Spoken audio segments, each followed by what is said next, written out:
sponsorlarının katkılarıyla hazırlanan Kültür Kervanı programı başlıyor. Bu hafta ben konuk sunucunuz Şehriban Tekçe sizlere eşlik edeceğim. Muğla, Ege'nin incisi. Geçmişimizin aslında birçok eserlerini görebildiğimiz, geleceğimizle yansıtmaya çalıştığımız Muğla Yörük kültürünü sizlere tanıtmaya geldik. Hepiniz sizler de hoş geldiniz efendim. Muğla Yörük Obaları Derneği'ni düzenlemiş olduğu etkinliğimiz başladı. Aslında kortej o kadar dolu ki, kervan da o kadar yüklü ki, bu çadırdan yola çıkacak kervan, Yörük Türkmen Şenliği'ne yurdun dört bir yanından katılan Yörük ve Türkmenler göç hazırlığı için erken saatlerde toplanmaya başladı. Çadır yıkımından önce birbirleriyle hasbihal eden Yörük Türkmenler davul ve zurnanın sesini duyunca tabii ki dayanamadı ve birbirinden güzel oyunlarla günün ilk saatlerine merhaba dedi.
Sevgili izleyicilerimiz, gördüğünüz üzere Yörük çadırımız toplandı. Temsili Yörük göçümüz başladı. Protokolün katılımıyla da yol alıyor kervanımız hep beraber.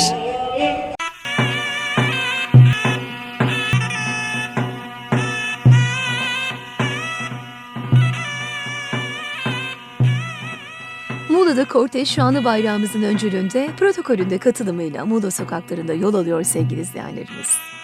Yol boyunca kortejimizi Muğlalıların sevgi seli ile ilerliyor. Davullarla, zurnalarla devam eden kortej öyle bir an geliyor ki birden sessizliğe bürünüyor. Ne davulcu ne zurnacı. Hepsi sessiz. Soruyoruz ne oldu diye. Neredeyse 200 sokak ileride binbaşımız var. Şehit oldu. Ne kadar birlik beraberlik mesajı vermek için etkinliği iptal etmesek de binbaşımıza saygımızı, sevgimizi göstermemiz gerekiyor diyorlar. Ve biz de bürünüyoruz birden o derin sessizliğe.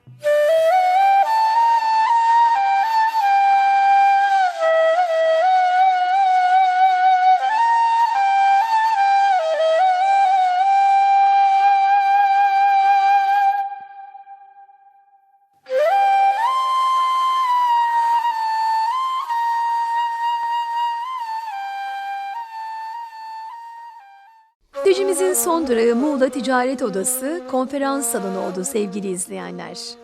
Muğla Yörük Obaları Derneği'nin ikramları ile soluklanan Yörük ve Türkmenler, gazeteci yazar Banu Avar, gazeteci Ünal Türkeş, Sarıkeçili Yörüğü Pervin Savran Çoban ve program yapımcısı Ramazan Kıvrık'ın konferansını dinleyerek vakit geçirdiler. Yeni kurulan Yörük Birliği Genel Başkanı İrfan Tatlıoğlu yoğunluğundan dolayı 2 gün Muğla'da kalamayacağı için kendisiyle kısa bir söyleşi yaptık. Ayrıca Orhan Akçan da ev sahibi olarak etkinlik hakkında bizleri bilgilendirdiler. Efendim öncelikle tüm seyircilere hayırlı günler diliyoruz. Saygıyla, selamla bütün seyircilerimizi selamlıyoruz, bütün izleyicilerimize. Bugün biz Muğla'dayız. Muğla'da Yörük Obaları'nın yapmış olduğu bir etkinlikte. Türkiye'de şu anda 6 yerde bizim bildiğimiz büyük anlamda şenliğimiz var. 6 yerde de şenliğimizde olan arkadaşlarımıza buradan selamlar, saygılar gönderiyoruz. Biz de bugün Muğla'dayız. Orhan abinin misafiri olarak. Bu şenlikler bizim yöremizi, töremizi, örfümüzü, adetimizi, birbirimize sıcaklığımızı gündeme getiriyor. Onun için bu şenlikleri yapmak zor, organize etmek zor. Ben buradan organize eden, destek veren, bu işin içinde olan, bu işin kahrını çeken herkese teşekkür ediyorum. Türkiye'de eksik olan şeyimiz şudur. Biz kültürümüzü unuttuk. Kültürümüzü, unuttuğumuz kültürümüzü yeniden elde ettiğimiz sürece çocuklarımız esrarkeş, kadınlarımız isyankar olmayacak. Çocuklarımız büyüğe küçüğe saygı gösterecek diye umuyoruz. Çünkü geçmişte bunu hep yaşadık, hep biliyoruz. Onun için bu günlerimizi, bu törelerimizi hatırlayalım diye yapıyoruz. Birbirimizi görelim diye yapıyoruz. Bütün kardeşlerimiz bir arada el ele gönül gönüleyiz burada. Ayrıca ben Türkiye Yörük Türkmen Birliği olarak, şu anki ismi Türk Dünyası Yörük Türkmen Birliği Genel Başkanı olarak ben bütün arkadaşlarımızı tebrik ediyorum. Bilhassa Muğla'da bu işin emeğine büyük katkı sağlayan Osman Gür'ün başkanıma, belediye başkanıma çok teşekkür ediyorum. Herkese buradan saygılar, sevgiler gönderiyorum efendim. Evet, biz bugün Muğla olarak, Muğla Yörük Obalar Derneği olarak çok mutluyuz. Akrabalarımız, hısımlarımız hep burada. İşte Sayın Başkanımız yanımızda, sağ olsun. Kendi bölgesinde şenlik olmasına rağmen da bizim için buralara koştu geldi. Allah razı olsun gani gani. Evet, başkanım da bahsetti. Bu şenlikler bizim için çok önemli. Bizim hamurumuz ortak. Bizi işte bir yere getiren, yoğura bir yere getireceğiz. Yani onun için bizler bu işin mutfağındaki insanlar fedakarlık etmek zorundayız. Onun için koşturmak zorundayız. Ülkem şu anda Türkiye'mizde 5 ilde 6 ilde şenliklerimiz var. Küçük şenliklerimiz de var ama gerçekten ülkemizin dört bir köşesinde böyle bir etkinliklerin olması, yeni hısım akrabalarımıza ulaşmamız, kucaklaşmamız, onların kokusunu koklamamız çok önemli. Onun için buradan tüm katılanlara çok teşekkür ediyorum. Yurt dışından olsun diye konuklarımıza hoş geldiniz diyorum. Hepsine saygılar sunuyorum.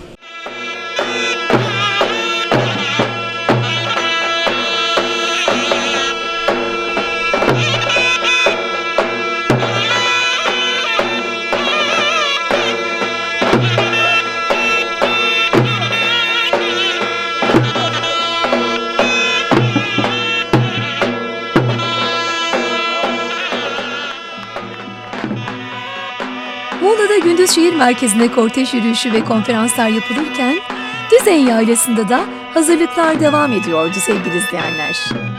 Şölenin ilk günü bakalım Düzen Yaylası'nda hazırlıklar nasıl gidiyor? Bir göz atalım hep beraber.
günün akşamı Düzey Yaylası'ndaki hazırlıklar bitirilerek şölen günü beklenmeye başlandı. Düzey'in yaylasının serin yayla havasında kalmayı planlayan Yörük ve Türkmenler yavaş yavaş çadırların önüne ateş yakarken şölen alanının meydanında da büyük bir yörük ateşi yakıldı. Ateşin etrafında gecenin geç saatlerine kadar türküler söylendi, oyunlar oynandı.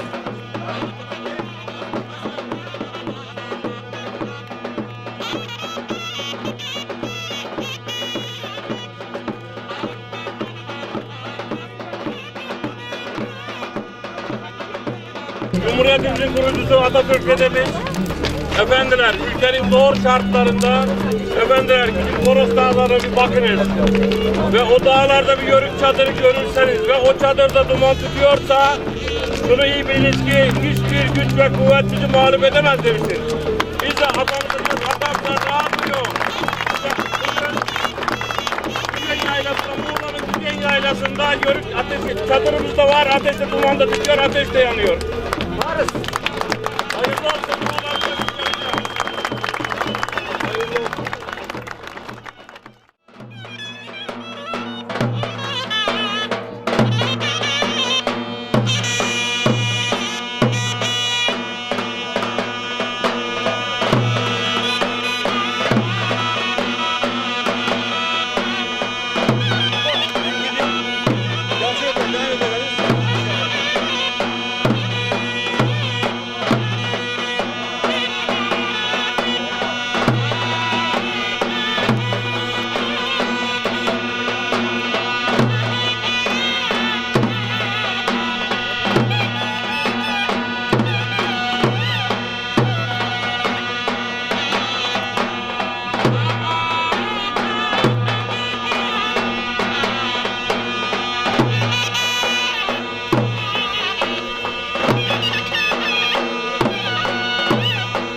Değerli izleyicilerimiz, Muğla'da Yörük Festivalimiz devam ediyor bütün coşkusuyla. Yanımızda çok kıymetli bir konuğumuz var. Türk Boyları Konfederasyonu Dur Hasan Koca. Kendisine merhaba diyoruz. Hoş geldiniz efendim. Efendim öncelikle teşekkür ediyorum. Biz Türk Boyları Konfederasyonu ülkemizde 65 il ve o illere bağlı ilçelerde 450'nin üzerinde dernek, 12 federasyon ve milyonlarca üyesi olan bir sivil toplum örgütüyüz. Ben de esas mesleğim orman yüksek mühendisi. Yıllarca devlete hizmet ettim. Son Orköy Genel Müdürüydüm. Oradan emekli oldum. Amacımız Türk kültürünü, Yörük Türkmen kültürünü yaymak, yaşatmak, gelecek nesillere aktarmak. Bugün şunu antiparantez belirtmek istiyorum. Bazıları Yörükleri Türkmenlerde sanki bir etnik grupmuş gibi tanıtmaya çalışıyorlar. Bu tamamen yanlış bir şey. Bu ülkenin asli unsurudur. Yörükleri Türkmenlerin bildiği tek dil Türkçedir. Ben 2015 yılında Türkmenistan'ın bağımsızlığının 24. yıl dönümü dolayısıyla Türkmenistan'daydım. Türkmenistan Devlet Başkanı Gurbanguly Berdimuhamedov'un davetlisi olarak 41 ülkeden Türkmen delegeler katılmıştı oraya. Orada Türkiye deyince hepsinin gözleri ışıldıyor. Hatta bir Rus profesörümüz, Rusya'da görev yapan Türkmen bir profesör dedi ki ben 83 yaşındayım. Ben Türkiye'yi görmedim. Ne olur gittiğinde o toprakları benim için bir öp dedi. Ben de hocam niye dediğimde dedi o topraklar öyle kutsal ki bir imparatorluğun külünden bir cumhuriyet yaratılmış. O cumhuriyeti yaratan da Gazi Mustafa Kemal Atatürk. Biz yıllarca hep özlem, Türkiye'nin özlemi, Atatürk'ün kurduğu o cumhuriyetin özlemiyle ayakta kaldık. Bu bizi her zaman gururlandırıyor dedi. Ve bugün de ülkemizin güzel köşesi Muğla'mızda 2 gündür Yörük Türkmen kültürünü ve şenliklerine katılıyoruz. Burada bulunmaktan büyük mutluluk duyuyorum. Ve bize de bu fırsatı verdiğiniz için sizlere de teşekkür ediyorum. Biz teşekkür ediyoruz Sayın Başkanım. Geçmiş olmayanın geleceği olmazmış. Bizler de geçmişimizden birazcık da olsun geleceğimize en güzel eserleri taşımaya çalışıyoruz. Sizlerin aracılığıyla tabii ki. Tekrar teşekkür ediyoruz sizlere. Ben teşekkür ederim. Sağ olun.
Merhaba sevgili izleyenlerimiz. Bugün mimari yanımızda. Emeğiyle gerçekten çok büyük emek verdiğini görüyoruz.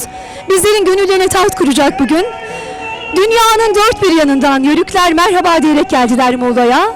Bizler de Sayın Başkanımıza önce bir selam veriyoruz. Sonra selam alıyoruz Sayın Başkanım.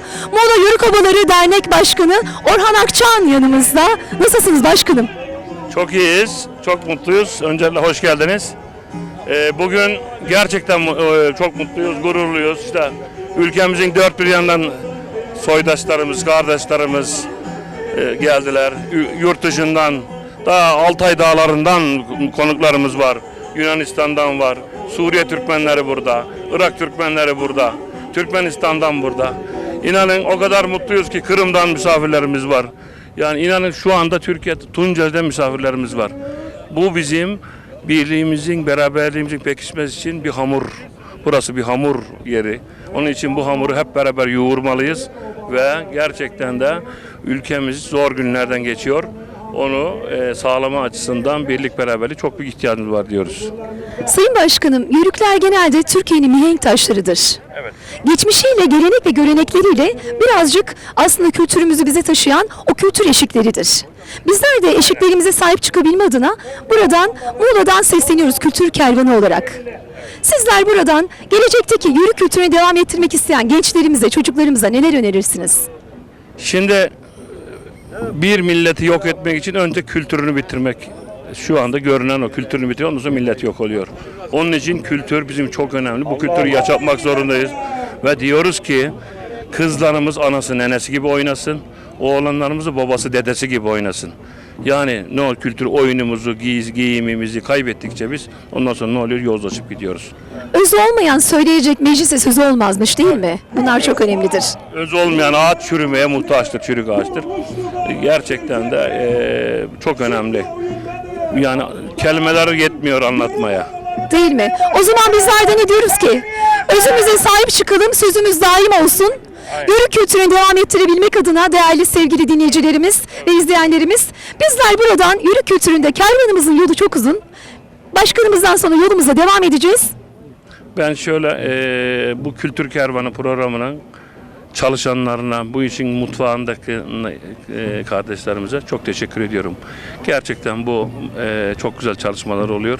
Her yerde, Türkiye'nin her yerine beraber oluyoruz ve inanın çok mutlu oluyoruz. Bu kültürü yaşattığınız için hepinize teşekkür ediyoruz. Asıl bizler teşekkür ediyoruz Sayın Başkanım. Yüreğinize taş değirmesin, yörüklerimiz hep var olsun efendim. Sağ olun, çok teşekkürler. Sağ olun efendim.